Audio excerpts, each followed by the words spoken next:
Good morning दोस्तों, स्वागत है आप लोगों का एडी क्लासेस में। और आज से हम लोग स्टार्ट करते हैं अपना यूपी पुलिस बैच की हिंदी। तो यहाँ पर आज हम लोग सबसे पहले डिस्कस कर लेते हैं कि जो हमारा अपना चैनल है एडी क्लासेस, वो आप लोगों के लिए लेके आया है हिंदी की क्लासेस। और जो कि यूपी पुलिस में लगभग 37 नंबर के क्वेश्चंस आते हैं, 37 क्वेश्चंस आते हैं। तो अब हम लोग डिस्कस करते हैं। पहले तो समझ लेते हैं हम लोगों का सिलेबस क्या है, क्या यूपी पुलिस में इस समय लेटेस्ट में पूछा जाएगा और क्या सिलेबस है इसका। तो सबसे पहले सिलेबस दिख रहा है आप लोगों को, ये देखिए, सामान्य हिंदी। इसमें हमारे टोटल क्वेश्चंस आएंगे 37 क्वेश्चंस। 37 क्वेश्चन, हर क्वेश्चन हमारा होगा 2 मार्क्स का। तो हमारे टोटल जो 74 मार्क्स हैं ये जुड़े हुए हैं सिर्फ आपके हिंदी सब्जेक्ट से। ठीक, अब यहाँ पर जो जनरल हिंदी है हमारी, आप लोगों ने अभी जो प्रीवियस पेपर दिया होगा और पेपर आउट हो गया, इस वजह से अब दोबारा होगा, ऑर्गेनाइज किया जाएगा। तो सिलेबस की चर्चा कर लेते हैं। सबसे पहले हमारा आता है हिंदी और अन्य भारतीय भाषाएं। ठीक, देखो सिलेबस ज़्यादा बड़ा नहीं है, सिलेबस ज़्यादा बड़ा नहीं है। तो इसमें हम लोग ये समझ लेते हैं कि पहले तो हमारी हिंदी, हिंदी से क्या, हिंदी भाषा। ठीक, हिंदी भाषा किस परिवार में आती है, क्या है। और अन्य भारतीय भाषाएं, अन्य भारतीय भाषाएं में जैसे हमारी तमिल, तेलुगु, बंगाली और अन्य भाषाएं जैसे मागधी आप लोगों ने सुनी होगी, है ना, भोजपुरी। मतलब जो हमारी 22 भाषाएं शामिल की गई ना, 22 भाषाएं। तो उन भाषाओं के विषय में पूछ लिया जाएगा कि कौन हमारा किस अनुसूची में जोड़ा गया, या बात सिंधी कब जोड़ी गई, है ना। सिंधी कब जोड़ी गई थी? 21वें संविधान संशोधन में जोड़ी गई थी, है ना, सिंधी। इसके बाद फिर 3 भाषाएं जोड़ी गई, फिर 4 भाषाएं जोड़ी गई। वो जब आगे टॉपिक आएंगे तो हम लोग पढ़ाएंगे। ठीक, अब देखते हैं हिंदी एवं अन्य भारतीय भाषाएं, इसके बाद हिंदी और व्याकरण का मौलिक ज्ञान। व्याकरण का मौलिक ज्ञान में यही हो गया हमारा कि जो हिंदी व्याकरण है उसमें क्या क्या चीजें हैं। वर्णमाला, हिंदी वर्णमाला। तो वर्णमाला में कौन स्वर हैं, क्या कौन कौन से व्यंजन हैं, कौन उच्छिष्ट हैं, कौन लुंठित हैं, मतलब वर्णमाला को हमें डिस्क्राइब करना है। ठीक, इसके बाद हिंदी वर्णमाला जो हमारा ये व्याकरण का मौलिक ज्ञान है, इस व्याकरण के मौलिक ज्ञान में ही, भाई व्याकरण में ही तो ये सारी चीजें आती हैं, है ना। क्या क्या? तद्भव तत्सम आते हैं, बहुत पूछे जाते हैं। तद्भव तत्सम में बच्चे कंफ्यूज रहते हैं। तद्भव तत्सम आते हैं, पर्यायवाची आते हैं, ठीक, विलोम शब्द आते हैं। और ये तो आप लोगों ने पढ़े ही होंगे पहले ही, है ना। हिंदी से किसको डर लगता था? हमारी समझ से तो ऐसा कोई नहीं होगा कि हिंदी से डर लगता था किसी को। ये आप लोगों के लिए जो यूपी बोर्ड वाले हैं, जो हिंदी मीडियम से हैं, उनके लिए तो और बेस्ट है ना। क्योंकि आप लोग हमेशा से ये पढ़ते आए हो। पर्यायवाची हो गए, विलोम हो गए, अनेकार्थक हो गए, है ना। वाक्यांशों के स्थान पर एक शब्द, अनेक शब्दों के लिए एक शब्द, जिसको पढ़ते हो आप। समरूपी भिन्नार्थक हो गए, जैसे आपने पढ़ा होगा अंक, अंक माने गोद भी होता है, अंक माने नंबर भी, है ना।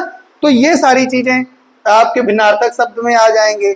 अशुद्ध वाक्यों को शुद्ध करना, ये भी हमारा किस में आ जाएगा?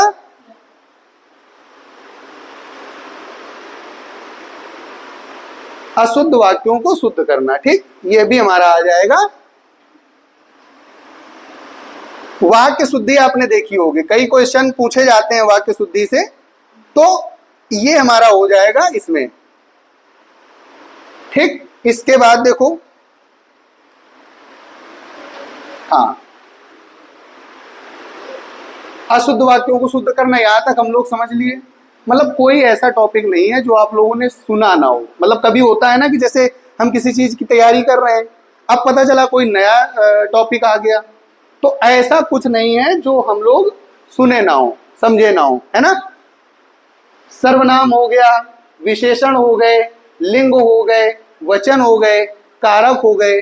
ये अब जैसे कारक से हो गया, कारक से क्वेश्चन आप लोगों को दे देगा कि जैसे हाँ, अपादान हो गया, है ना। कारक कितने हैं, कितने कारक हैं बताओ, बोलो भाई। 8 कारक है ना। आप लोगों ने 8 कारक पढ़े हैं हिंदी में, हैं? और संस्कृत में कितने होते हैं, यही संस्कृत में कितने होते हैं, 6 कारक होते हैं, हिंदी में 8 हो जाते हैं। ठीक, क्यों? क्योंकि संस्कृत में जो आपका संबोधन और संबंध, आपकी हिंदी इनको कारक मानती है, लेकिन संस्कृत इनको कारक नहीं मानती है। तो ये चीज ध्यान रखना। ठीक, तो यहां पर आपके 8 कारक हो गए, इनका हम लोग डिस्क्राइब कर लेंगे, इनको पढ़ लेंगे, इनको सही से समझ लेंगे। भाई क्वेश्चन पूछेगा तो हमारे कारक से ही ना। लेकिन हाँ, अब कारक में क्या है कि 2 चीजें हैं। एक होते हैं, जैसे आप लोग जब पढ़ते हो तो आपने, जैसे आप कोई एक नियम पढ़ते हो, फिर उसका एक अपवाद होता है ना। जैसे जैसे यहां पर ये समझ लो, राजा विप्र को धन देता है, तो यहां पर कौन सा कारक हो जाएगा? यहां पर देखो, दान देने की प्रक्रिया चल रही है, विप्र को धन देता है ना। तो यहां पर हमारा चतुर्थी संप्रदान कारक हो जाएगा। ठीक, लेकिन अगर हम कह दें वह कपड़े धोने के लिए, या वह धोबी को कपड़े धोने के लिए देता है, तो यहां बेटा हमारा क्या हो जाएगा? यहां हमारा संप्रदान नहीं होगा। यहां भी आप कहोगे कि दान तो वो दे रहा है, दे तो रहा है, लेकिन वो दान नहीं हुआ। ठीक, तो यहां हमारा क्या हो जाएगा? यहां पर भी हमारा संप्रदान नहीं होगा। तो ये जो अपवाद नियम है वो हम लोग पढ़ लेंगे। ठीक, तो कुल मिला के सिलेबस इतना ज्यादा नहीं है, हम लोग इसको कुछ दिनों में ही, कुछ क्लासेस में खत्म कर देंगे। ठीक, पढ़ा जा सकता है बड़े आराम से। सर्वनाम हो गया। सर्वनाम देखो, सर्वनाम क्या होते हैं? जो संज्ञा शब्दों के स्थान पर प्रयोग किए जाते हैं, वो हमारे सर्वनाम कहलाएंगे। एक क्लास में ये खत्म कर दिया जाएगा। विशेषण, जो संज्ञा या सर्वनाम की विशेषता बताएं, है ना, वो विशेषण हो जाएंगे।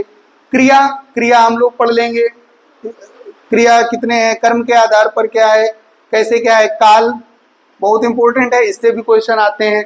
वाच्य, वाच्य से भी क्वेश्चन दिए जाते हैं, वाच्य परिवर्तन से भी, है ना।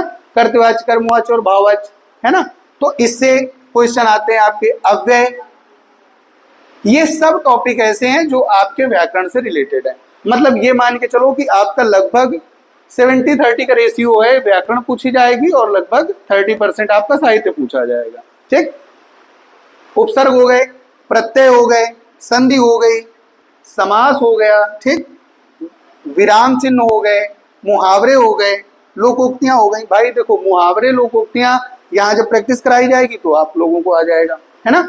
जितने हम लोग लास्ट में जब क्लासेस खत्म हो जाएंगी तो हम लोग प्रैक्टिस भी करेंगे इसके लिए।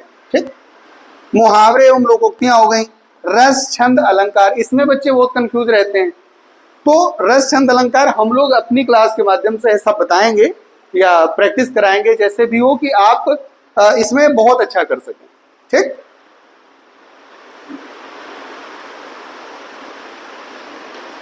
अच्छा आगे चलते हैं।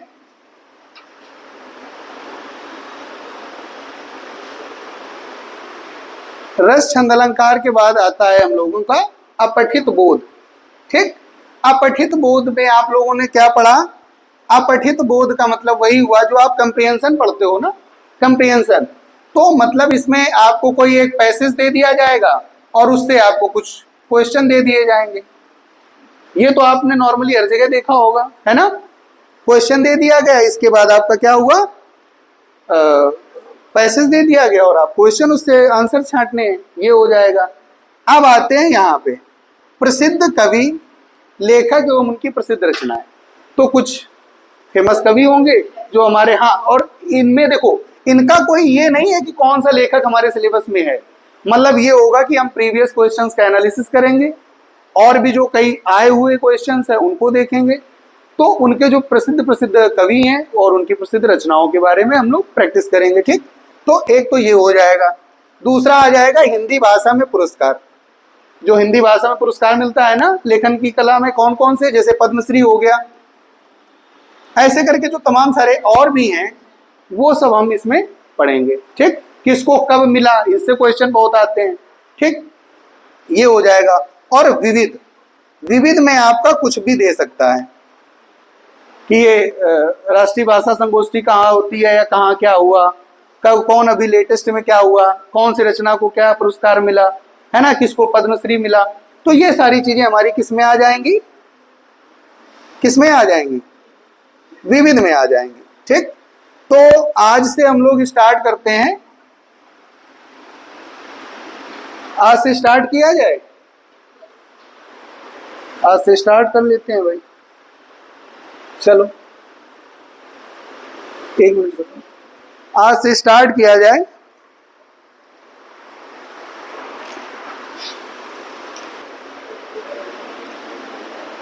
हाँ, तो देखो दोस्तों, अब हम लोग सबसे पहले जो हम आज अपना सब्जेक्ट कौन सा पढ़ने जा रहे हैं, हिंदी, है ना। तो हिंदी हमारी है क्या, हिंदी क्या है, हिंदी भाषा है, क्या है हिंदी हमारी, हिंदी हमारी क्या है, भाषा। बहुत बढ़िया। अब ये भाषा जो है, क्वेश्चन कैसे पूछता है कि भाषा जो शब्द है ये किस धातु से मिलके बना, तो ये भाष धातु से बना। देखो इतना तो सबको पता है कि जो हिंदी है वो हमारी किसकी किसका उद्भव है, या किस भाषा का उद्भव है, या वो किस भाषा से बनी। तो ये किस भाषा से बनी, भाषा से नहीं बनी भाई साहब, ये संस्कृत से बनी। जो हमारी हिंदी है वो संस्कृत से बनी। ठीक, अब जो हमारी भाषा शब्द है, भाषा, तो ये भाष धातु से बना। ठीक, भाष धातु का अर्थ क्या होता है, वाणी, या वाणी को व्यक्त करना।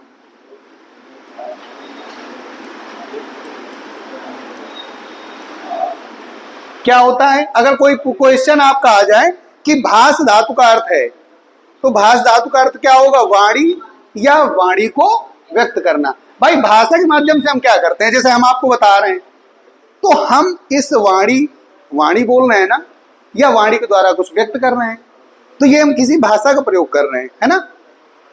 अब जो भाषा है, तो इसमें जो हमारा 3 प्रकार से हो सकती है। एक तो लिखित, ये भाषा के प्रकार बोल सकते हैं इसको। ठीक, भाषा के प्रकार कौन कौन से, एक तो लिखित हो जाएगा, दूसरा मौखिक, और तीसरा कौन सा हो जाएगा,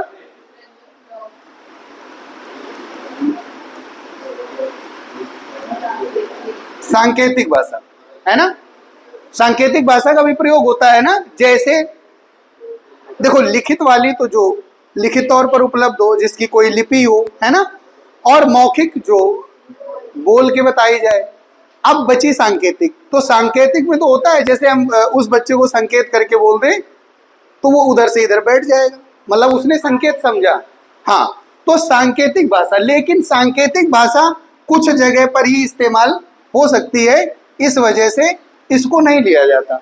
भाई संकेत सभी नहीं समझ सकते, है ना। कुछ लोग हैं तो लिखित और मौखिक इन दोनों का प्रयोग होता है। तो जो लिखित भाषा है और मौखिक भाषा है, ये दोनों भाषाएं हमारी क्या है, प्रयोग की जाती हैं। ठीक, सांकेतिक भाषा का भी प्रयोग करते हैं। तो अब जो लिखित भाषा है और मौखिक भाषा है, यहां पर देखो अब समझने वाली बात है। क्वेश्चन आते हैं कि आपसे आ जाएगा कि भाषा की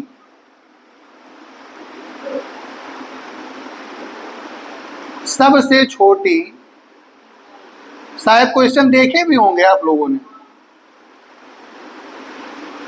सबसे छोटी इकाई, तो क्या आप बताएंगे इसका आंसर, भाषा की सबसे छोटी इकाई क्या है। नहीं, तो देखो भाषा जो है, अगर भाषा हमारी लिखित है तो लिखित भाषा की सबसे छोटी इकाई क्या हो जाएगी, लिखित की हो जाएगी बेटा वर्ण। भाई वर्ण से मिलके तो भाषा बन रही है ना, तो सबसे छोटी इकाई क्या हो जाएगी? वर्ण हो जाएगी। और अगर मौखिक है, मौखिक है तो उसकी हो जाएगी ध्वनि। ये क्वेश्चन आप लोग देखेंगे। अब क्वेश्चन ऐसे पूछ लेगा कि मौखिक भाषा की सबसे छोटी इकाई है, तो वहां पर हम क्या करेंगे? ध्वनि करेंगे। अगर लिखित भाषा की सबसे छोटी इकाई पूछा जाए तो वर्ण कर देंगे। यहां तक किसी को कोई दिक्कत? तो यहां पर हम लोग वर्ण कर देंगे, ठीक।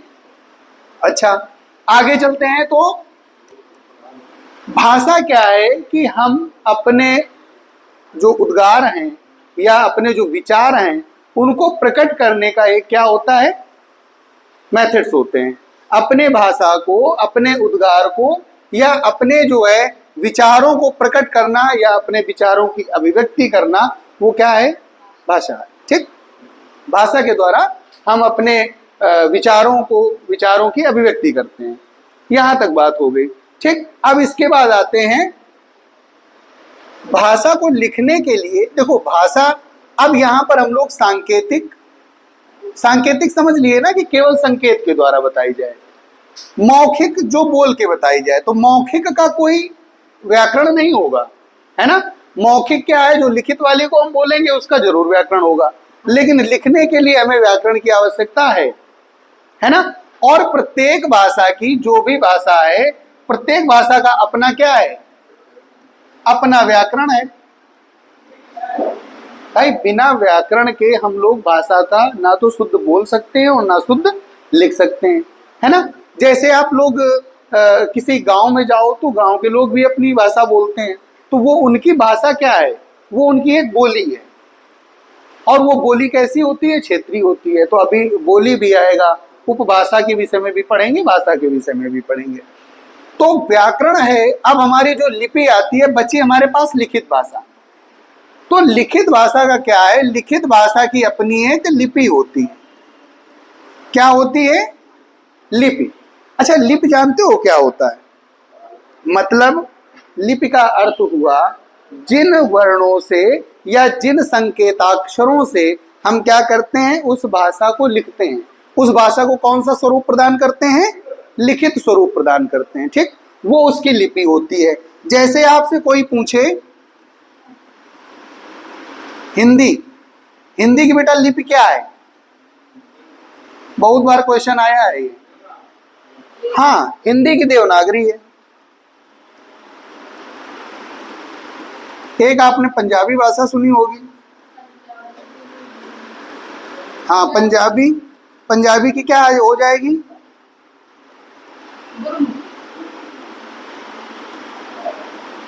हाँ, ठीक। तो ये हमारी क्या हो गई? लिपियां हो गई, ठीक।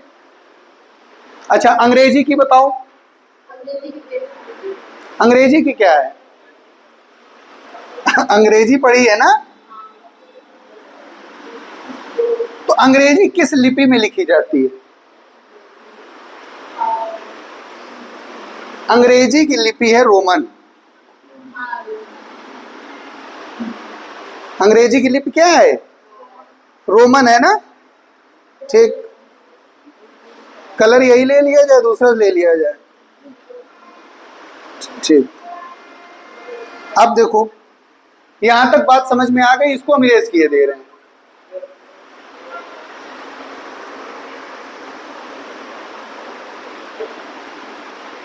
चलो, अब चलते हैं हम लोग जो हमारी हिंदी है।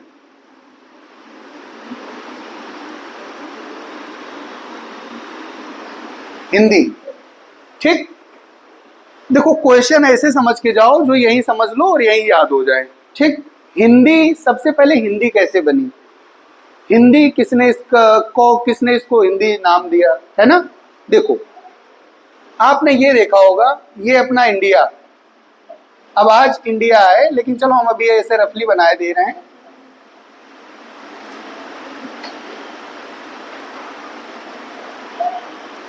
ठीक, ये जितना भी प्रांत था इधर पूरा, यहां देखो सिंधु नदी के बारे में तो पढ़ा होगा ना। सिंधु कहते थे, हाँ यूनानी बोलते थे, ठीक। तो अब इसमें था क्या कि वो क्या करते थे, उनका जो सा का उच्चारण था वो हलक से बोलते थे, सा उनके यहाँ पर था ही नहीं वर्ण, तो किसका प्रोनाउंसिएशन करते थे, हा का। तो सिंधु को वो क्या बोलने लगे, सिंधु को जब सा भाई प्रोनाउंसिएशन में नहीं था, सा उच्चारित नहीं कर पाते थे, तो क्या बोले, ठीक। अब देखो बाद में समयांतर बाद इसमें एक प्रत्यय जुड़ा, ठीक, तो इसको हिंद ऐसे लिख लो, ठीक, प्लस एक प्रत्यय जुड़ गया, फिर और कालांतर में इसका भी लोप हो गया, बची हमारे पास क्या, बच गई हिंदी, बचा लो हिंदी को भाई, ठीक। तो हिंदी शब्द ऐसे बना। अब हिंदी में कोई पूछे कौन सी धातु है, तो अगर इसके हम व्युत्पत्ति अर्थ पे जाएं, मतलब दो पक्ष होते हैं, एक तो व्युत्पन्न पक्ष और एक अव्युत्पन्न पक्ष। अगर व्युत्पत्ति पे जाएं तो हिंदी शब्द में कौन सी धातु है, हिन धातु है। अगर कोई क्वेश्चन आ जाए कभी कि हिंदी में कौन सी धातु है, तो हिन धातु है, ठीक। ये आपका हिंदी से रिलेटेड चीजें हो गई कि हिंद धातु है। तो वहां पर सबसे पहले इसको हिंदी नाम किसने दिया, यूनानियों ने, ठीक। ये हो जाएगा। आगे चलते हैं हम लोग, देखो अब तीन चीजें आती हैं, एक हमारी बोली, देखो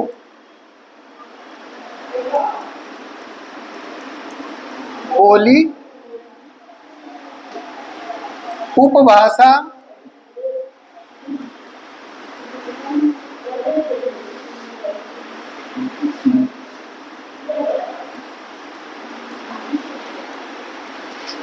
और तीसरी आती है भाषा,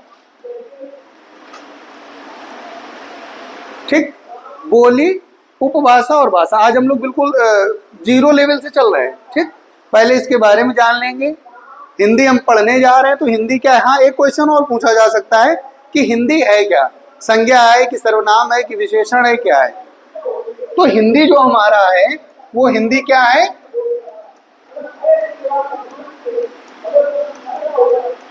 विशेषण शब्द है, ठीक। हिंदी क्या है, विशेषण है। क्यों, देखो ऐसे याद रखना है, जैसे हम लोग ये कहते हैं हिंदी वाला या हिंदी वाले, कोई टीचर है, हिंदी वाले सर आ रहे हैं, है ना, तो वो एक विशेषता है। कौन से हैं वो, हिंदी वाले, संस्कृत वाले। तो ये जो भाषाएं हैं, या ये जैसे हम हिंदी वाले, हिंदी वाला, तो ये हमारा किस में आ जाएगा, विशेषण में। क्वेश्चन आ जाएगा हिंदी है, विशेषण है, संज्ञा है, सर्वनाम है, क्या है, तो विशेषण रखेंगे इसको, ठीक। बोली, तो देखो बोली में क्या है, किसी एक, जैसे मान लो हमारे पास ये हमारी कंट्री है, ठीक।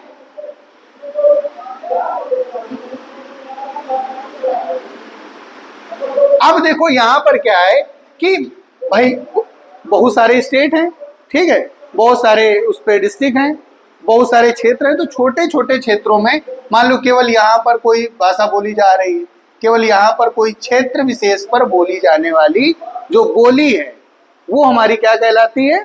जैसे क्षेत्र है, कोई छोटा सा क्षेत्र है, वहां पर जो वो लोग अपने विचारों को अभिव्यक्त कर रहे हैं, तो वो क्या कहलाएगा, बोली कहलाएगा, ठीक।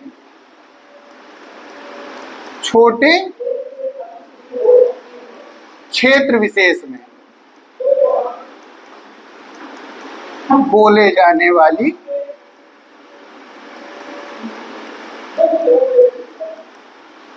भाषा। भाई वो लोग भी तो अपना अभिव्यक्ति करते हैं कि नहीं करते हैं। अच्छा, गांव में जो रहते हैं उनकी अपनी एक अलग बोली होती है ना। आप इधर फतेहपुर के आगे चले जाओ, इस साइड कन्नौज साइड चले जाओ, तो वहाँ छोटे छोटे जो भी गांव हैं तो उनका अपनी अपनी बोली है ना। उनका व्याकरण तो नहीं है ना कुछ। अगर उसमें ये है कि नहीं ये शब्द ऐसे बोला जाएगा तो सभी लोग वो शब्द नहीं बोलते हैं। उनका एक पर्टिकुलर शब्द है अलग, है ना, लेकिन उनकी व्याकरण नहीं है। तो बोली क्या अपना व्याकरण नहीं होता, ये चीज याद रखना। उपभाषा क्या होती है? उपभाषा में जब इसी बोली का थोड़ा विस्तार हो जाता है, एक बड़े क्षेत्र में बोली जाने लगती है, और उस पर क्या होता है, साहित्यकार कुछ थोड़ी बहुत रचनाएं करने लगते हैं, तो वो हमारी क्या हो जाती है, उपभाषा कहलाती है। ठीक, बड़े क्षेत्र में बोली जाने वाली, भाई थोड़ा विस्तार होगा ना। मान लो अभी केवल यहां बोली जा रही थी, ये बोली थी, अब इन सबको मिला दो तो यहां पर हमारी, यहां से तो बोली हो गई, ये पूरे क्षेत्र विशेष में हमारी उपभाषा हो गई। और अगर ये पूरे एक इंटायर समाज में बोली जाने लगे या इसको मान्यता प्राप्त हो जाए तो वो हमारी क्या कहलाएगी, भाषा कहलाएगी। जैसे बड़ी क्षेत्र में बोली जाने वाली, ठीक, साहित्य रचना होने लगे छोटी मोटी, तो ये सब होने लगे तो उपभाषा के अंतर्गत आ जाएगी। इसके बाद भाषा कब होगी, जब उस पर साहित्य रचनाएं होने लगी, सभी लोग उस पर रचनाएं करने लगे। जैसे आपने देखा होगा हिंदी खड़ी बोली, खड़ी बोली पे लोग रचनाएं करते हैं ना, या भोजपुरी हो गई, ये भी हमारी क्या हो गई, भाषा हो गई। सिंधी भाषा हो गई, बंगाली भाषा हो गई, तो इन पर रचनाएं भी तो हुई, इन पर साहित्य भी लिखे गए, है ना। तो ये सब हमारे क्या हो जाते हैं, भाषा में आ जाते हैं। साहित्यिक रचनाएं हो, साहित्य रचनाएं हो, गद्य पद्य लिखे जाएं। अंतर समझ रहे हो आप लोग कि नहीं?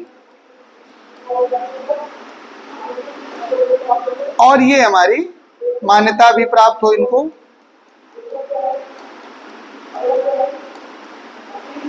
ठीक, जैसे जब अपनी भाषा है, 22 भाषाएं अपने कॉन्स्टिट्यूशन में, तो 22 भाषाओं में जितनी वो हैं वो सब भाषाएं बोली गई। क्यों?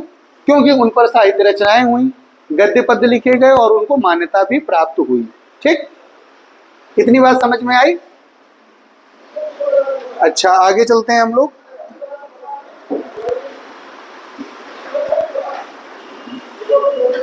देखो,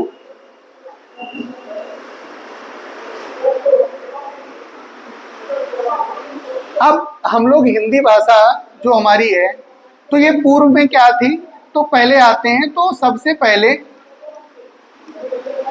प्राचीन आर्य भाषा।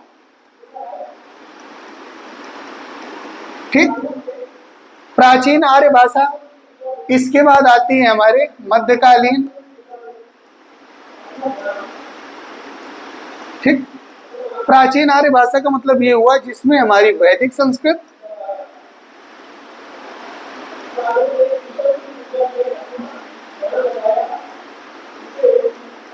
और दूसरे में आती है हमारी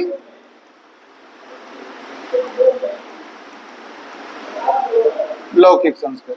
ठीक, मध्यकालीन की बात करें तो मध्यकालीन भारतीय आर्य भाषा और फिर आधुनिक भारतीय आर्य भाषा।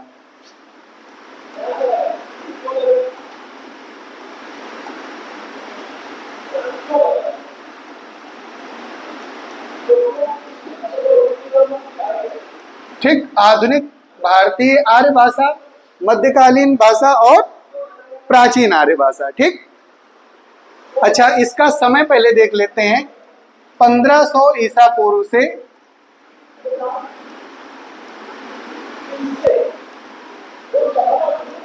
500 ईसा पूर्व। अगर कभी बात आ जाए कि प्राचीन आर्य भाषा का जो समय काल है वो क्या है, तो 1500 ईसा पूर्व से 500 ईसा पूर्व। ठीक, इसके बाद दूसरे वाले का मध्यकालीन कहा जाएगा 500 ईसा पूर्व से, ईसवी पूर्व से बात हो रही है, 1000 ईस्वी, मतलब 1500 सन, लगभग 1500 साल ये चली। कौन? मध्यकालीन आर्य भाषा। ठीक, और 1000 ईस्वी से अद्यतन या अब तक, इसमें हमारी कौन सी आ रही है, आधुनिक भारतीय आर्य भाषा आ रही है। ठीक, कुछ पॉइंट देख लेते हैं हम लोग। जो प्राचीन आर्य भाषा है, तो प्राचीन आर्य भाषा में हमारी दो प्रकार की आ जाएंगी, वैदिक संस्कृत और लौकिक संस्कृत। ठीक, तो ये हमारी आ जाएगी वैदिक संस्कृत का काल। अगर कोई पूछे तो 1500 ईसा पूर्व से 1000 ईसा पूर्व, ठीक, 1500 ईसा पूर्व से 1000 ईसा पूर्व। और इसका 1000 ईसा पूर्व से 500 ईसा पूर्व। ठीक, मान लो कभी क्वेश्चन आ जाए कि भाई जो हमारी लौकिक संस्कृत है उसका टाइम पीरियड क्या है, तो 1000 ईसा पूर्व से 500 ईसा पूर्व तक। ठीक, अच्छा, अब जो मध्यकालीन भाषाएं हैं, तो मध्यकालीन भाषाओं को भी डिवाइड किया गया। हिंदी आने के पहले इन्हीं का जो विकृत रूप था ना, देखो संस्कृत वैदिक आई, लौकिक संस्कृत आई, फिर जो मध्यकालीन में आया तो हमारी आपने सुनी होगी पाली भाषा। पाली भाषा सुनी है ना? पाली भाषा पे कौन से ग्रंथ लिखे गए? बौद्ध ग्रंथ लिखे गए। ठीक, इसके बाद प्राकृत। भाई देखो सारी चीजों का विकास होता रहता है धीरे धीरे। संस्कृत से लौकिक संस्कृत आई, लौकिक संस्कृत से पाली आई, पाली से प्राकृत आया, प्राकृत से अपभ्रंश, अपभ्रंश, प्राकृत का भी अपभ्रंश हुआ। अपभ्रंश के बाद आई अवहट। ठीक, अब इसके बाद जो आधुनिक भारतीय भाषाएं हैं इनका टाइम पीरियड की बात करें तो इसमें आती है प्राचीन हिंदी। देखो रामचंद्र शुक्ल ने क्या किया, रामचंद्र शुक्ल जो हिंदी का, उन्होंने हिंदी गद्य साहित्य का इतिहास भी लिखा। उन्होंने ये जो अपभ्रंश है इसी को प्राचीन हिंदी माना है। किसको प्राचीन हिंदी माना है? अपभ्रंश को। ठीक, अब ये हमारी 3 जगह डिवाइड हो गई, प्राचीन हिंदी, मध्यकालीन हिंदी,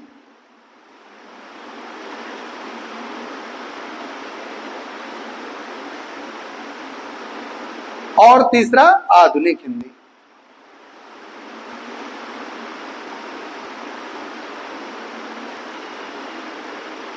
देखो प्राचीन हिंदी, मध्यकालीन हिंदी और आधुनिक हिंदी। हम लोगों को ना तो पाली वाला कुछ ग्रंथ पढ़ने हैं, ना प्राकृत वाले, ना अपभ्रंश, ना अवहट।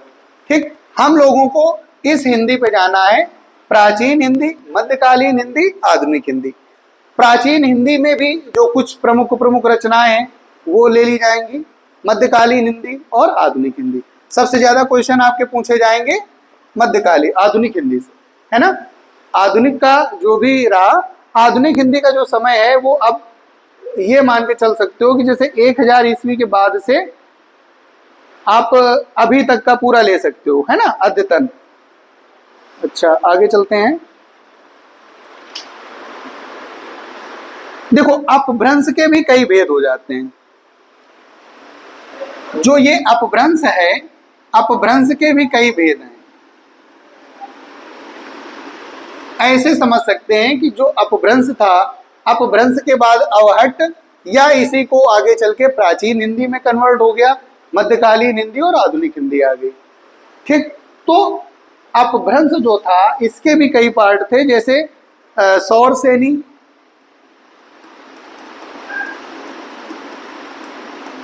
अर्धमागधी,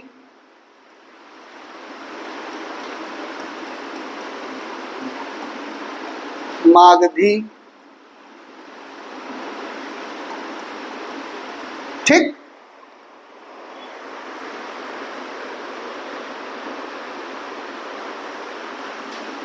हाँ ये देख लो खस,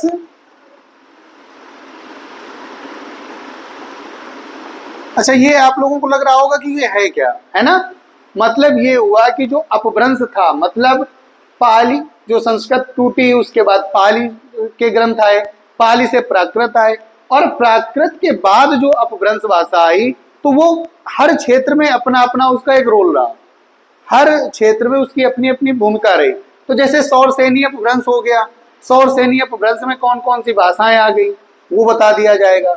अर्धमागधी में कौन सी आ गई, मागधी में कौन सी आ गई, ठीक है। जैसे पश्चिमी हिंदी है, राजस्थानी है, वो सब किस में आते हैं, सौरसेनी अपभ्रंश में, है ना।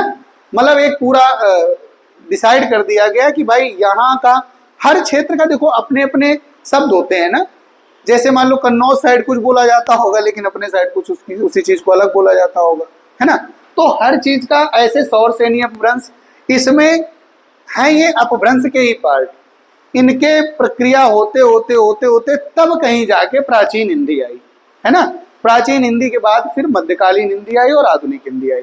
तो सौरसेनी अपभ्रंश पैसाची हो गया, ब्राचड़ हो गया। ये बता इसलिए रहे हैं क्योंकि इससे क्वेश्चन कभी कभी आए हैं कि भाई पश्चिमी हिंदी किसका पार्ट थी, किस अपभ्रंश का पार्ट थी। तो पश्चिमी हिंदी किसका पार्ट थी, बताइए आप लोग, बोल दो। पश्चिमी हिंदी थी हमारा सौरसेनी का, पश्चिमी हिंदी। ये भाषाएं सुनी होंगी, राजस्थानी, गुजराती, ठीक। राजस्थानी और गुजराती ये आपकी आ जाती हैं सौरसेनी अपभ्रंश में, ठीक। महाराष्ट्री में एक भाषा आती है मराठी, बहुत बढ़िया। महाराष्ट्र में मराठी आ गई, है ना। ब्राचड़ में कौन सी आ गई,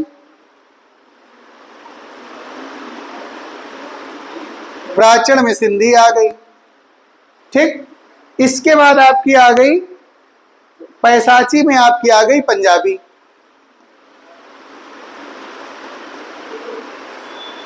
पैसाची में पंजाबी आ गई, ठीक।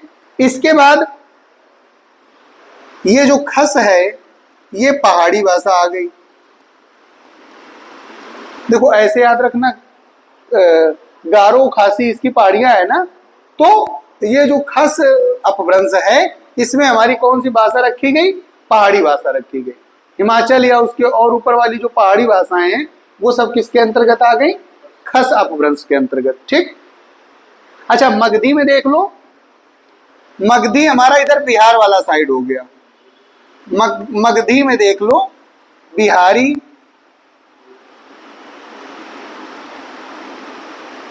बंगला भाषा हो गई, बंगाली जिसको बंगाली भाषा बोल सकते हो, ठीक। उड़िया हो गई, उड़ीसा में उड़िया बोली जाती है ना। और असमिया, मतलब जो हमारा इंडिया है इस साइड पूर्व का साइड जो है, पश्चिमी हिंदी पश्चिम का साइड सौरसेनी में आ जाएगा। और जो पूर्व वाला बिहार, असम, आपका उड़ीसा और ये बंगाल, ये सब आ जाएंगे आपके मागधी में। अब अर्धमागधी में क्या होगा, तो जो हमारा पश्चिम और पूर्व के बीच का पार्ट होगा वो किस में आ जाएंगे, अर्धमागधी में, ठीक। तो अर्धमागधी में हमारी आ जाती है पूर्वी हिंदी। कौन सी आ जाती है,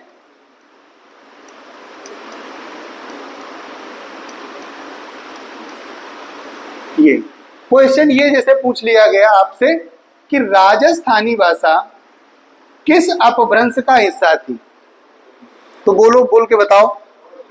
सौरसेनी अपभ्रंश। पश्चिमी हिंदी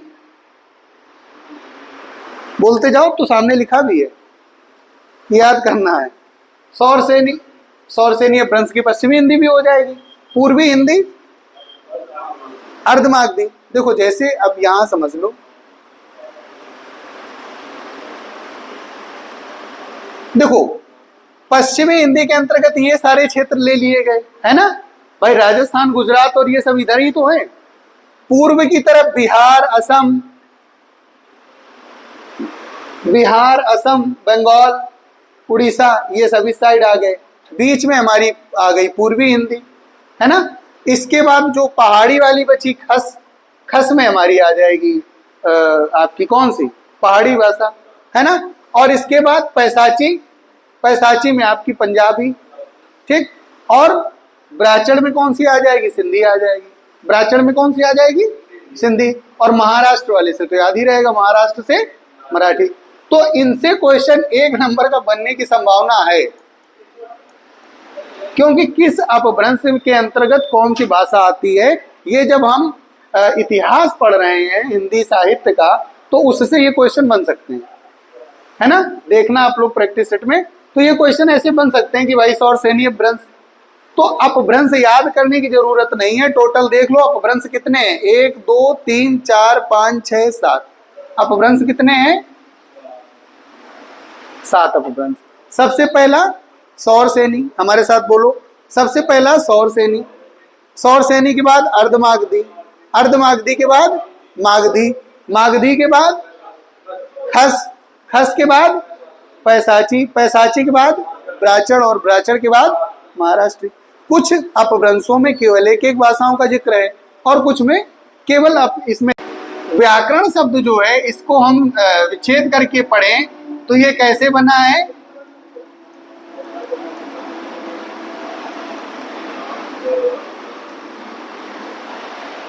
क्या लिख गया, हाँ, वी, आंग, क्री और ल्युट, इससे व्याकरण बना। ठीक, कैसे, तो देखो वी हमारा क्या है, उपसर्ग है। आपसे पूछ लेगा कि भाई साहब व्याकरण शब्द में, व्याकरण में कौन सा उपसर्ग लगा है, तो कौन सा उपसर्ग है, वी उपसर्ग लगा है। और ये जो आंग है ये भी हमारा क्या है, उपसर्ग है। अब क्वेश्चन ये हो सकता है कि क्या शब्द बनाते समय एक से अधिक उपसर्गों का प्रयोग किया जा सकता है, अगर मॉडरेट करेगा क्वेश्चन तो आप बता सकते हो कि बिल्कुल किया जा सकता है, क्योंकि जो हमारा शब्द व्याकरण बना उसमें उसी में 2 उपसर्गों का प्रयोग हुआ है ना। तो आंग भी हमारा उपसर्ग है, क्री हमारी क्या है, प्रत्यय पहले क्यों लाओगे भाई, क्री धातु है, क्री हमारा क्या है, और प्रत्यय हमेशा धातु के बाद में प्रयोग किया जाता है। ठीक, तो ये ल्युट हमारा क्या है, प्रत्यय है। ठीक, अब एक बार इसकी वो समझ लेते हैं क्या, कि कैसे व्याकरण बना। ठीक, समझ लेते हैं तो भूलोगे नहीं। देखो वी उपसर्ग है, आंग उपसर्ग है, क्री धातु है और ल्युट प्रत्यय है। ठीक, वी आप ऐसे ही लिख दो, आंग में जो ये इंगा है इसकी ये लोप हो जाता है। ठीक, ज्यादा आगे की प्रक्रिया पे नहीं जाएंगे, नहीं तो बताने को बता देंगे। तो ये जो इंगा है इसका लोप हो जाएगा, बचेगा क्या हमारे पास, आ बचेगा। हलंतिक है उसको हलंतम से हटा देंगे। अब यहां पर क्री, और देखो ल्युट में टा भी हट जाता है, ला भी हट जाता है।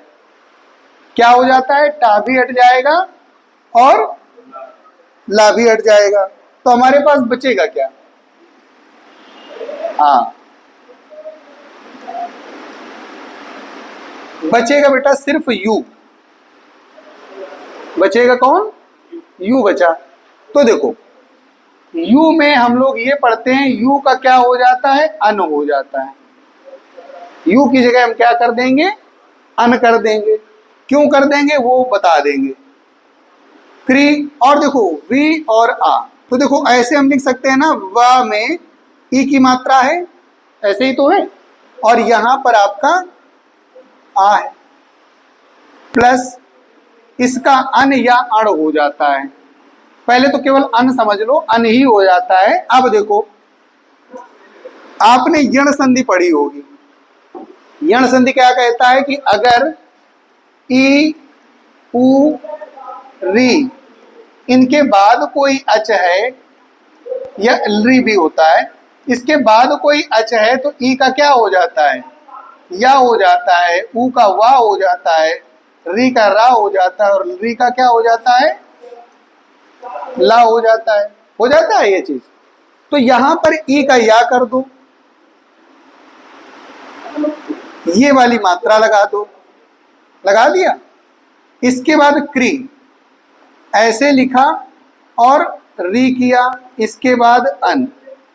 बताओ यहां तक किसी को कोई दिक्कत, ये जो क्री लिखा है ये हमारा कैसे लिखा है, का में री की मात्रा लगी है कि नहीं लगी, बताओ, कि और कुछ लिखा है, का में री की मात्रा ही तो लगी है, ऋषि वाली, है ना। तो यहां पर भी तो हमारा री का क्या हो जाएगा, री के बाद हमारा कोई अचारा है तो क्या हो जाएगा, इसका रा हो जाएगा। तो ये इसको साथ में मिला के लिख दो, तो ये व्या का, अब रा और अण, तो अब यहां पर ऐसे करके होने को तो ना होगा, लेकिन होता क्या है कि जब कोई रा हो, शा हो या री हो, ऐसे के बाद अगर ना आए तो उसका णा हो जाता है। तो अब आप यहां पर क्या लिख दोगे, व्याकरण। ऐसे शब्द हमारा बना है। ठीक, सिद्धि प्रक्रिया बड़ी है, लेकिन शॉर्ट में समझ लो कि व्याकरण हमारा कैसे बना, ऐसे बन गया। ठीक, यहां पर पूछने वाली चीजें ये हैं कि व्याकरण में कौन सा उपसर्ग है, कौन सी धातु है और कौन सा उसमें प्रत्यय है। तो कौन सी धातु हो गई, क्री धातु हो गई और लुट प्रत्यय हो गया। ठीक, आगे चलते हैं।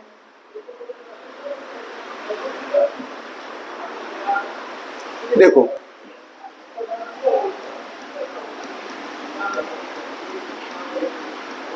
व्याकरण को शब्दानुशासन बोला गया। क्यों? क्योंकि इस पर ये क्या करती है, शब्दों पे अनुशासन करती है ना। और शब्दों पर अनुशासन का मतलब ये हुआ कि भाई शब्द कैसे लिखे जाएं, शब्द कैसे बोले जाएं, वर्ण कैसे हों, क्या हों, ये सब हम पढ़ते हैं व्याकरण में। ठीक, तो शब्दों पर अनुशासन करने की वजह से इसको क्या बोला गया, शब्दानुशासन बोला गया। ठीक, अब यहां पर जो है, जो हमारा व्याकरण विषय है, ये तीन विषयों में विभक्त है या तीन भागों में विभक्त है।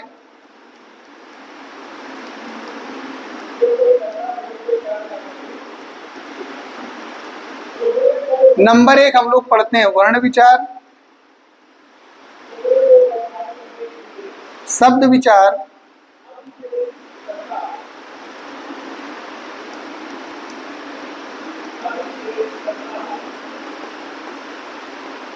और तीसरा पढ़ते हैं